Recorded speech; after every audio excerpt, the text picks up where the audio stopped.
سلام، کازرونم. چطورید یا نه؟ امیدوارم چطور باشید. تو این قسمت میخوام یکم راجع به جوکر نولان باهاتون حرف بزنم. های. توی این صحنه که جوکر رفته سراغ هاروی تو بیمارستان رو تهدید کرده که کل بیمارستان رو میترکونه، یه نکته باحال هست. به دیالوگی که میگه دقت کنید. Do I really look like a guy with a plan?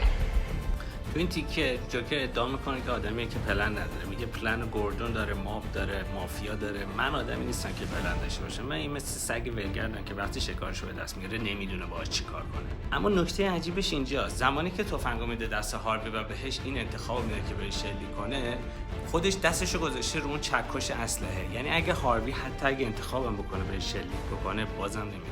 خب این نشون میده که جوکر آدمی که اتفاقاً برخلاف چیزی که میگه پلن داره. پس همونطور که جوکر راجع به اوریجینش دروغ گفت، میتونه راجع به همه چی دروغ بگه.